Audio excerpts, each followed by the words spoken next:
this month's episode of First Person Podcast, episode 27, I sat down with Chris and Pierson and we discussed deep-seated cultural anxieties in space games. That's right, space!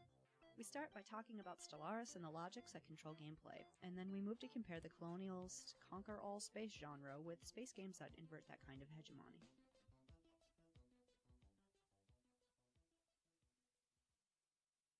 Hi, I'm Betsy Brey. You can find me on Twitter at Betsy Brey. I'm Chris Lawrence. You can find me on Twitter at QuipsLawrence. I'm Pierson Browne, and I'm irrationally exuberant about talking about Star Control today. He has been talking about it all week, and if you're looking for all things first-person scholar on the interwebs, you can find us on Twitter at FPS Weekly, and also on Facebook, and also www.firstpersonscholar.com, predictably. As Pierson said, we're talking about space! Space! We're talking about space games today. I would say this whole mess started because I watched Austin Walker play Stellaris and promptly bought Stellaris, and it's all been downhill from there.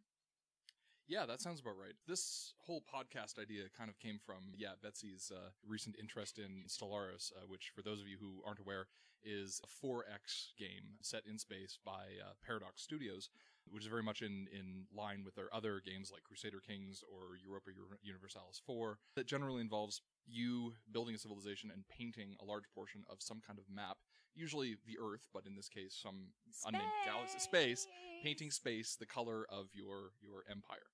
It's purple. Purple is a good color, as long as it's communist purple.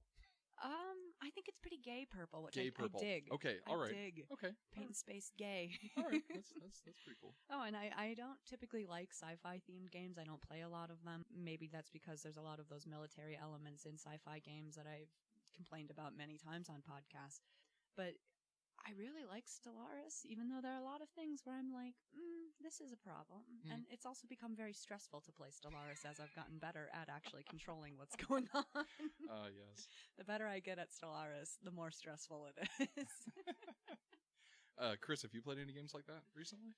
None of the contemporary ones, really. There's a bunch of them on Good Old Games and Steam and whatever that I'm interested in, but they're all in that like $20 to $30 price range that I can't quite take the plunge on. So I find that when I get that itch, I seek refuge in the older games, the ones that are like $5 to $10 now, if Sure. I don't already have them. So we're talking like Master of Orion, Classic.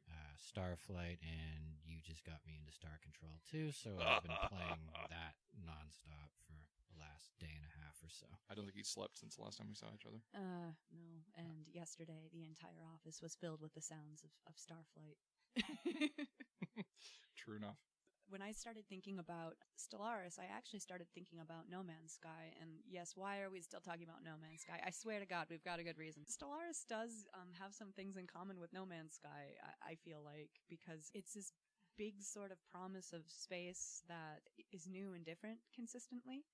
This sort of wide-generated, huge universe. But obviously No Man's Sky takes that to an extreme. And Quips, as our resident No Man's Skyist. I didn't know I was going to be asked to recite my argument for that one. Oh. I can jump in here a little bit, maybe give something to riff off of. Rip and riff. Rip. My feelings rip. One of the things that I think is we're very rapidly kind of running up against that games like No Man's Sky and Stellaris really kind of make us confront is this kind of failure of the sublime when we're confronted with the infinite. This is something that seems to be happening more and more in games. And people that have been playing games that kind of purport to be these open-ended, infinitely replayable, procedurally generated experiences were probably more aware of this, perhaps, than mass media or many developers who have kind of equated greater possibility space and greater replayability and greater open-endedness with better game-making decisions. I mean, the No Man's Sky marketing campaign was very much tied up in this series of interviews and marketing pieces that showed that the No Man's Sky game could feature something like 5 quintillion planets, I think is what it was. That one of their one of their main selling points was that no human could possibly explore even a fraction of the game's content in a given human lifespan, let alone 50 said lifespans stacked upon one another. And to many, this was cause for jubilation. But I remember being struck with quite this acute sense of ennui when that was presented to me, because, at least to me, infinite possibility means no interesting decisions, or just everything is equally meaningful, meaning that almost everything is meaningless. Yeah. I think the way I would put it is the larger the sandbox in some of these newer games, the more glaring the limits of imagination that goes into them. Yeah. Yes. Yeah, I find what I do most often in Stellaris is start a new game. Yeah. I pretty much start a new game of Stellaris every time I sit down to play Stellaris, and I'll play it for, 4 to 6 hours in a row, and then next time I'm like, well, I don't even know what I was doing anymore. It's been a whole 6 hours since I played last. Right.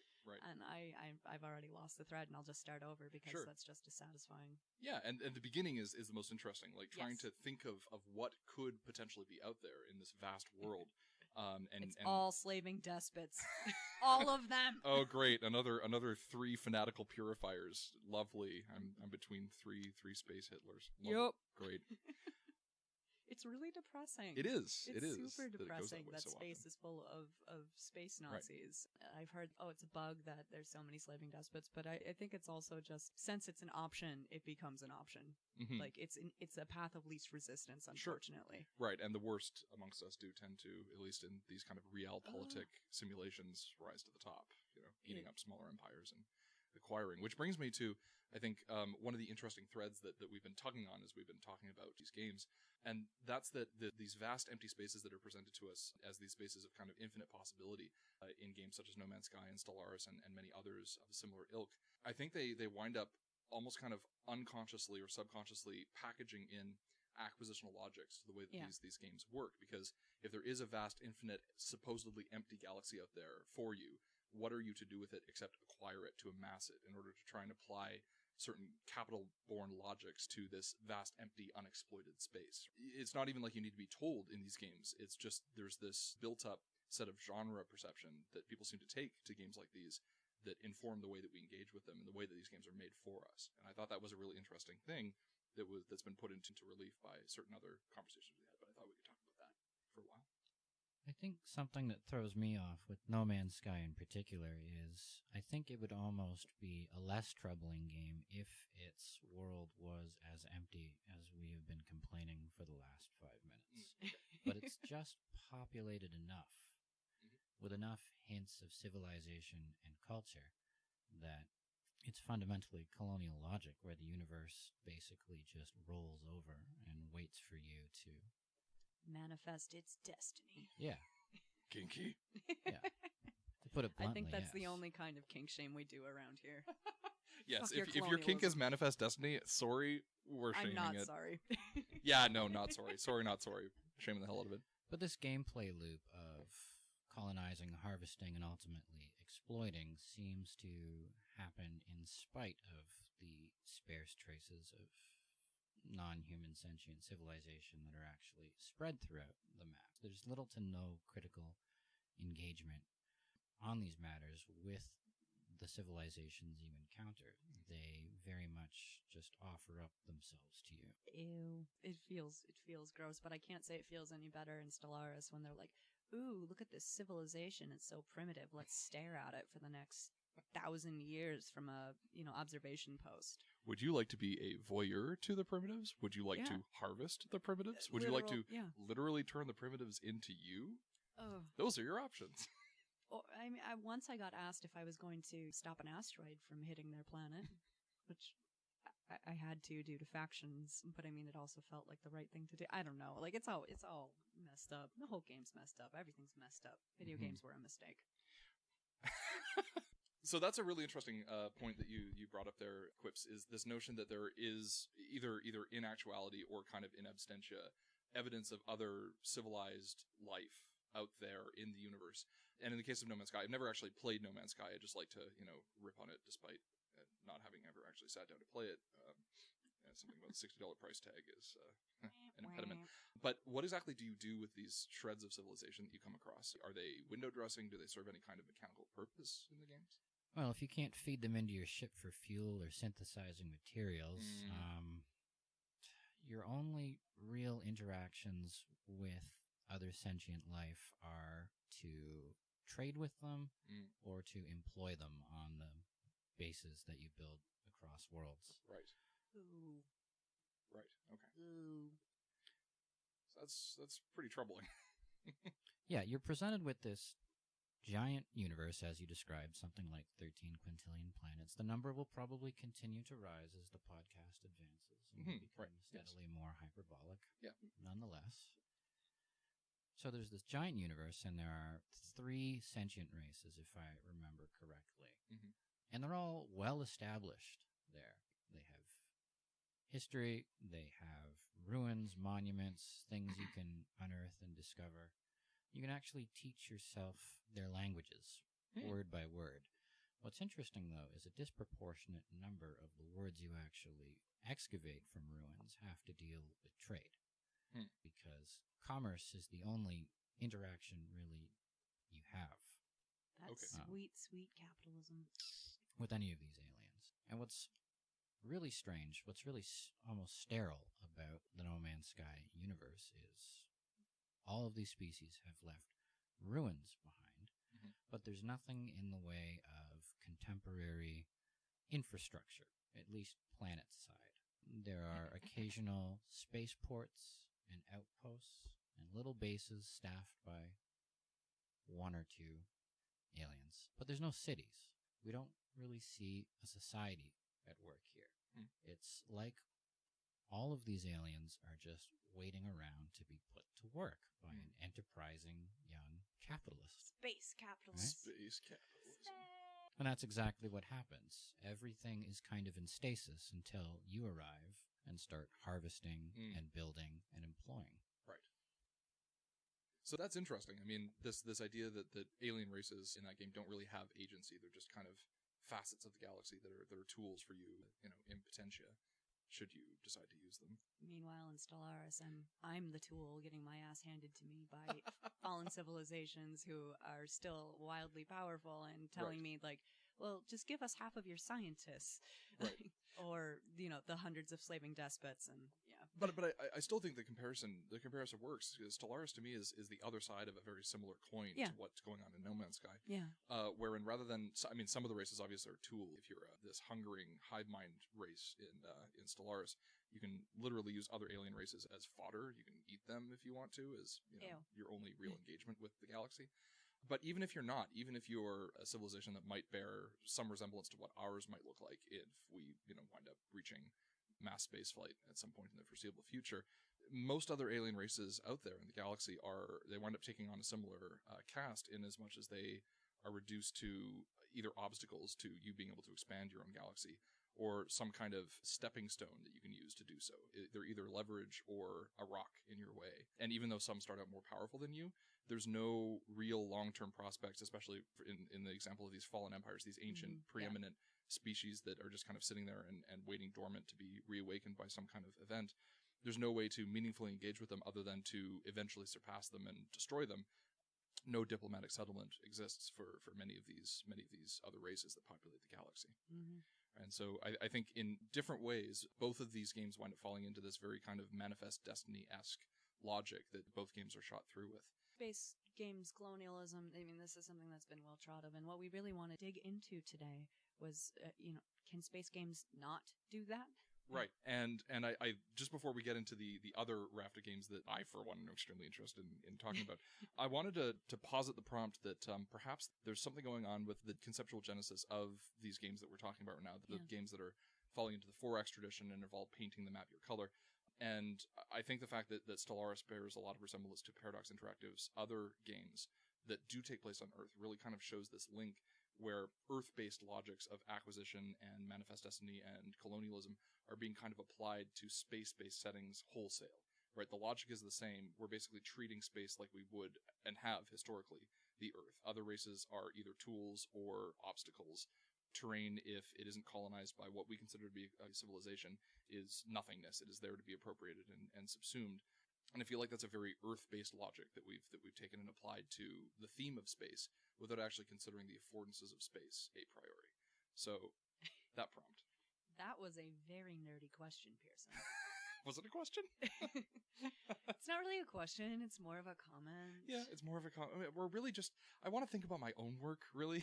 I'm just going to frame it like it has something. No, but in all seriousness, that is... Can there be space games that don't do that? Right. And I would argue yes. So, at this point, we have a resident expert here on, I think, one such game that we might argue is the case. Spaceflight is something you played a lot, right, Chris? Yeah. And I think part of why a lot of contemporary games reproduce these logics of manifest destiny, etc., are because they've inherited that tradition from a genre of film and television science fiction that was produced by the hegemony, by the West.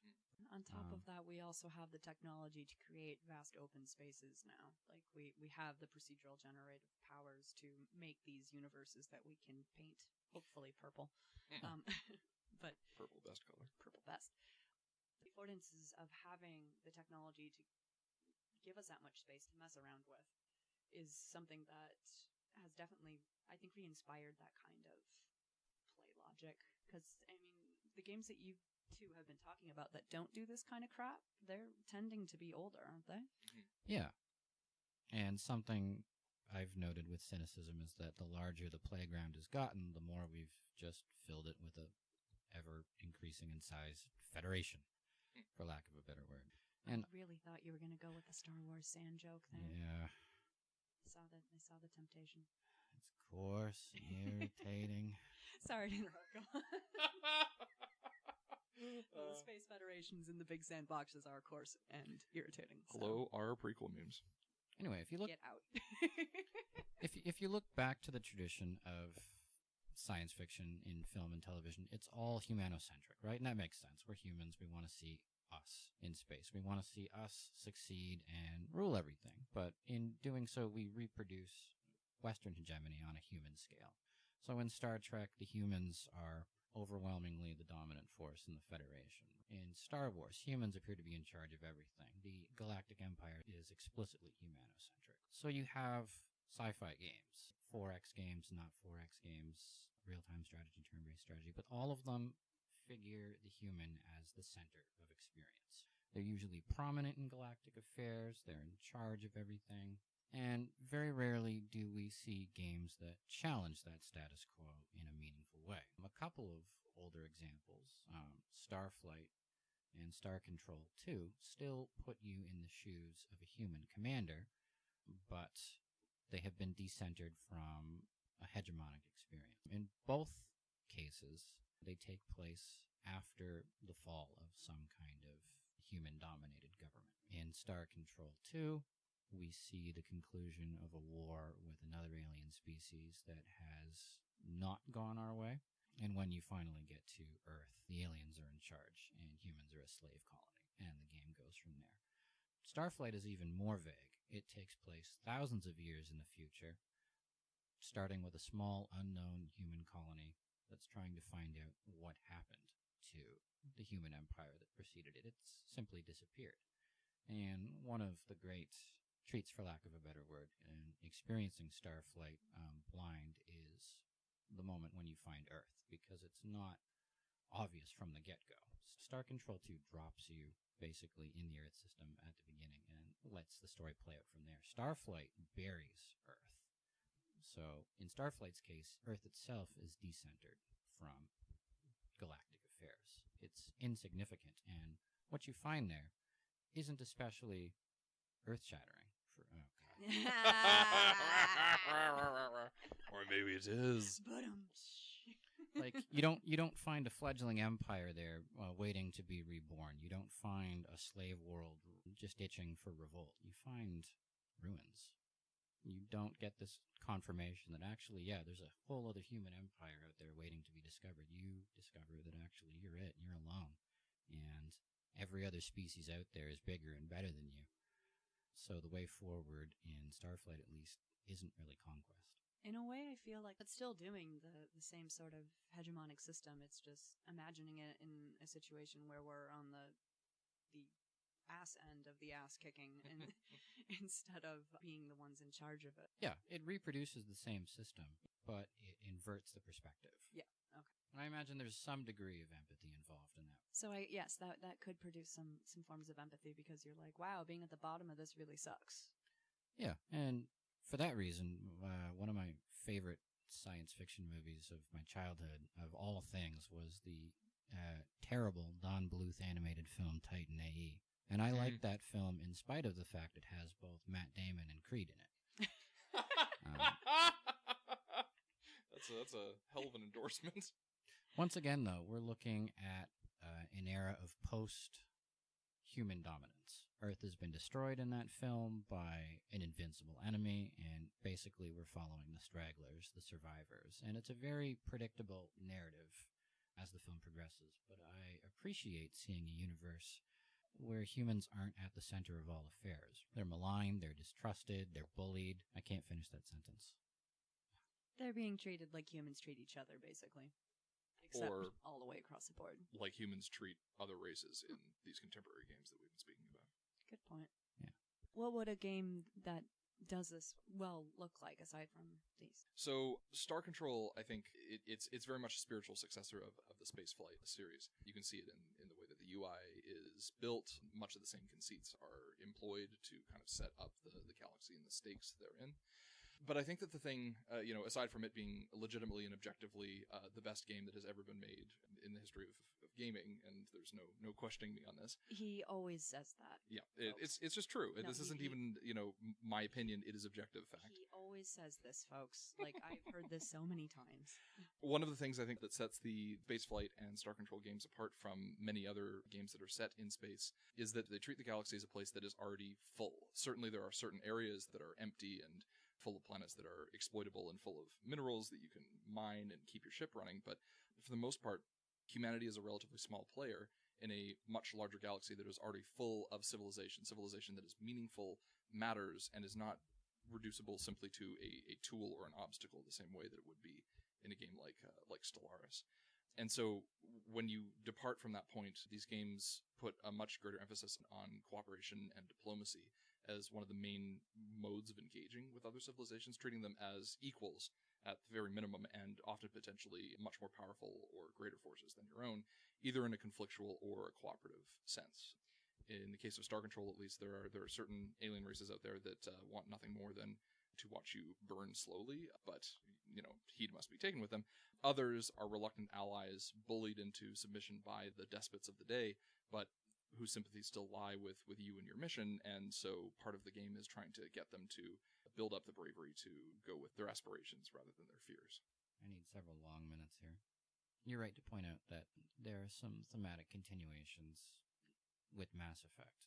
One thing I particularly enjoy about Mass Effect is it's got a cosmopolitan setting where, once again, humans aren't in charge. They are the newcomers on the galactic stage, and they compete with all the other races for the favor of the council races. Of which humans are not a right. part. Yeah. Because humans are jackasses. And they are routinely called on their jackassery by other species that you meet and converse with. I think the first Mass Effect game, the first hour on the Citadel is an eye-opener, because every new species you encounter basically calls you out on your prejudices and your conceits, and asks you to decenter your thinking from a human-centered viewpoint.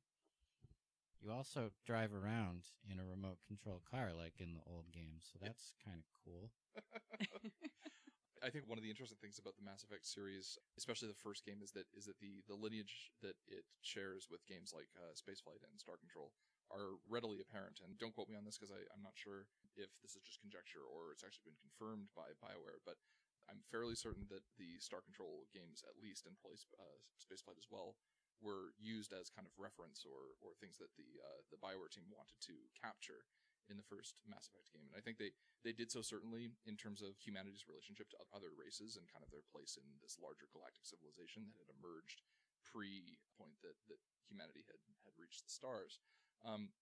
But in the first game specifically, there's also these systems of being able to explore the galaxy, and there's the sense that there is a galaxy out there with things to find and secrets to uncover that is not typical fare in kind of an action RPG first or third person shooter style game, which Mass Effect was. I think it's telling that the attention spans of more recent console style play had precluded that kind of engagement with the game, because many people commented that it was a poor fit with the overall tom of the first Mass Effect and was very quickly dropped from the later games. But I, for one, really enjoyed what felt like more of a nod than a core gameplay mechanic, but being able to find a planet, get out into your rover, drive around these endless box canyons for a huge long period of time, and maybe find one little hut somewhere from another civilization that had put it there, and get a couple resources. I feel like that was one of the things that was really disappointing about Andromeda is it went back to the sort of like, well, this is our space now. Ours now. Yeah. Bye. Get out. Bye. Bye. But I mean, there were a lot of reasons Andromeda was disappointing, but it felt like it went back to that sort of Earth-centric, let's make a new Earth, basically, is the whole premise of the game. But wait, other things and other people and other places are different. Whoops, get out the steamroller. What? Yeah, no, exactly, yeah, very much. Would have been better with a Creed soundtrack. Oh, God. Mass Effect Bad Trip. I'd play that. I would not. Not make me.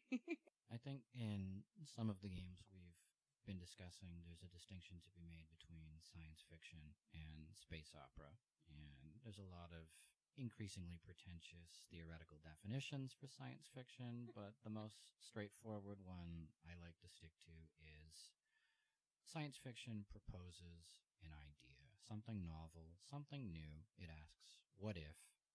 And it puts people, characters, usually human because that's how we are, but not always, in an unfamiliar environment and runs an experiment.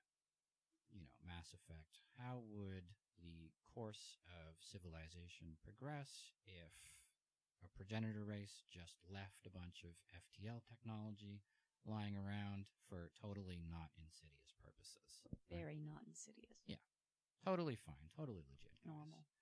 And I would contrast that with space opera, which just reproduces human drama in space. So that's something like Star Wars, where you have all this fantastic technology, but none of it really evokes any kind of critical argument or proposes that society would be different in a meaningful way. So a lot of contemporary games I would figure as space opera because they reproduce like a diplomacy kind of game in space. Yeah.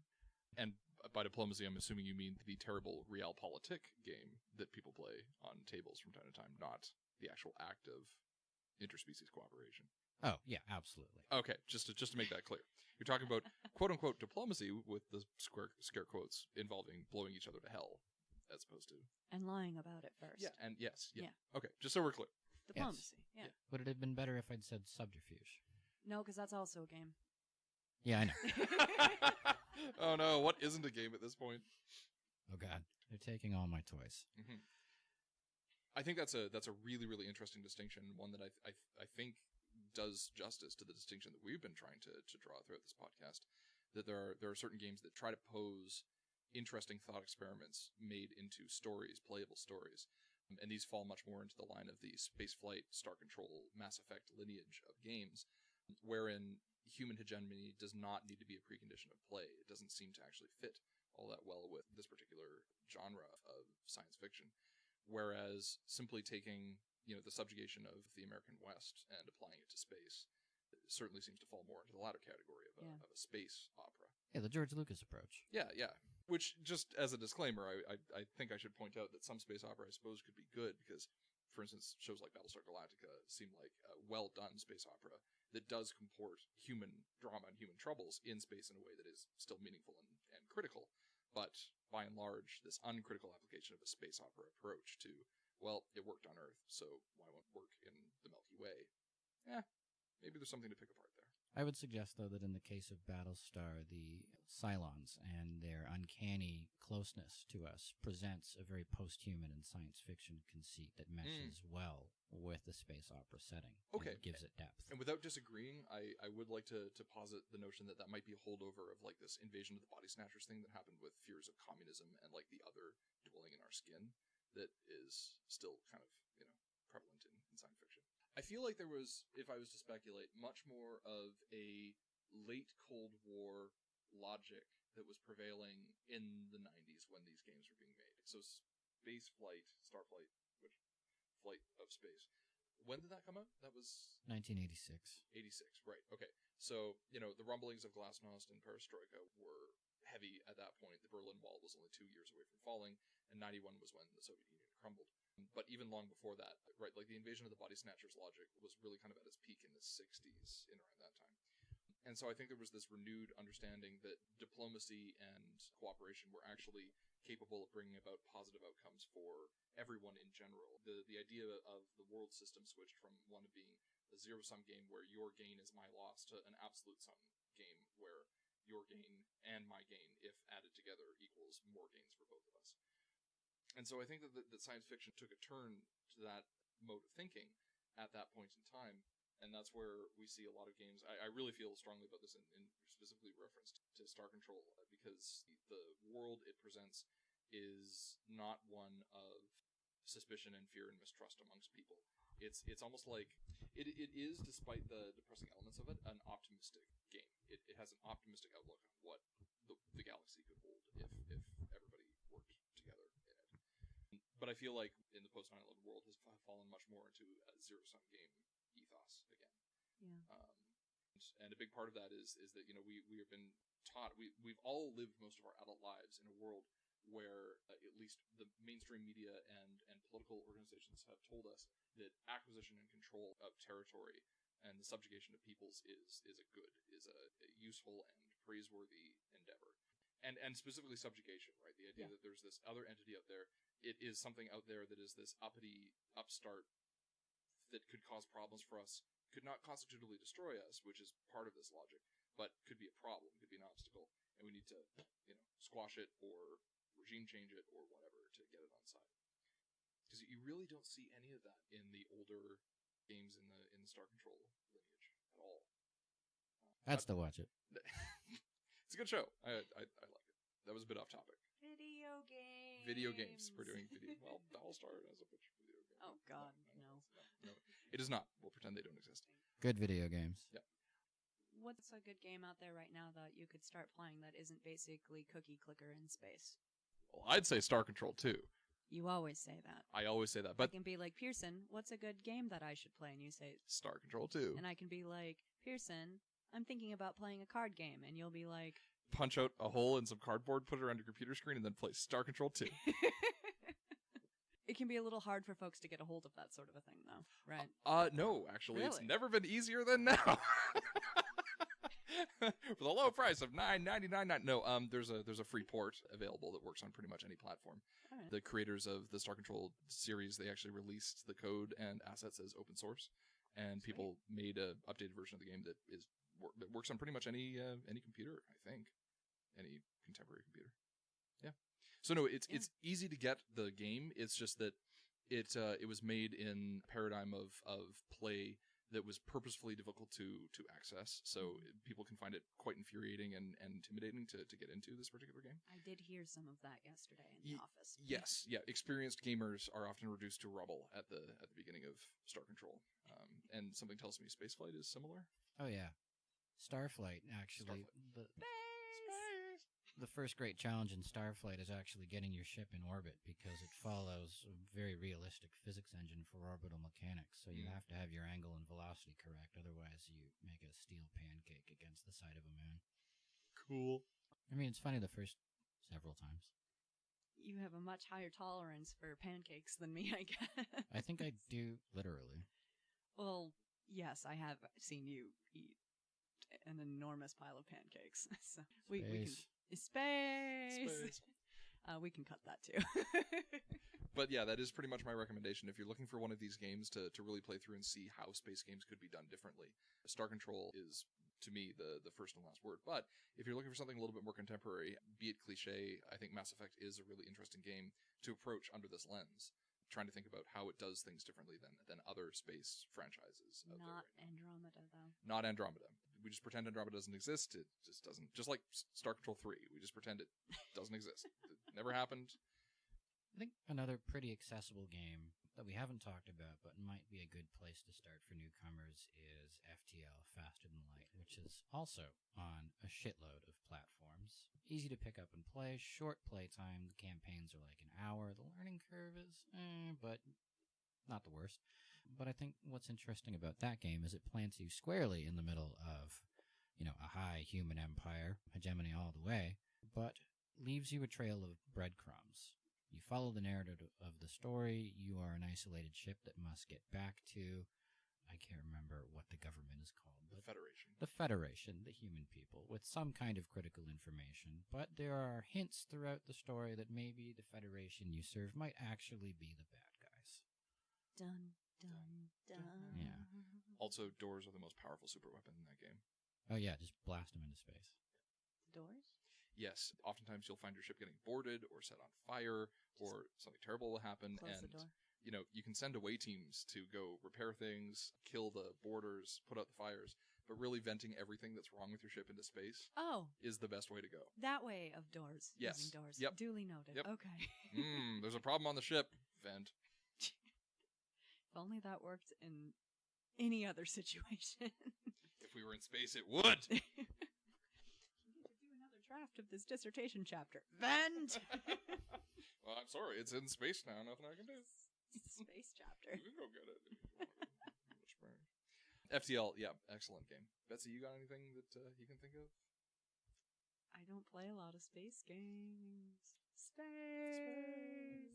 One of my problems with these sorts of games is that I often do conflate space operas with sci-fi, because a lot of the stuff that gets chucked at you is more of the opera line, and I find it really irritating because it feels like, in the same way that a lot of fantasy games seek to sidestep actual consequences and realities of the world we live in, it's, just transposing that into space. It doesn't get rid of the problems, but people pretend like it's all new, brand new problems. It's like, it's not a brand new problem. You literally just put the problem in space, and now it's kind of like pastel neon. Our problems, but more vibrant. Exactly. Thanks for joining us. God damn it. If you spell rouge wrong, it becomes rogue. Rouge Squadron. Rouge Squadron 1. Completely natural sounding dialogue. So edit. God damn it, Pierson. We're editing that one out too. Yep.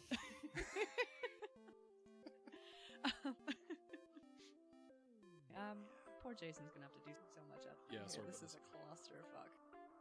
And that's the conclusion. Video games are over.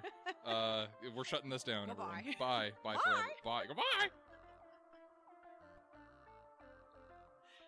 That is the look of a podcast producer who knows exactly what he's pulling from this podcast. Oh, you mean... Oh no, he's gonna use that against us. Great. I mean, put in stuff if you want, man. It's just, the more you add, the more my career is over. God damn it, Betsy! Jason, cut all of that. I think that's the thing I say the most on podcasts. Jason, cut that! Cut it. I'm pretty sure Jason's just gonna end it with us going, goodbye, and video games were a mistake. So, yes, I do. I'm done. We out. For a good podcast, everybody. Space pancakes, space. Space pancakes. Can I just do that? Yes, let's do it. On episode 21 of First Person Scholar, we talked about space! Pancakes. Tiny! Star Control space! More pancakes. No, what did we really talk about? We did talk about that. Hegemony.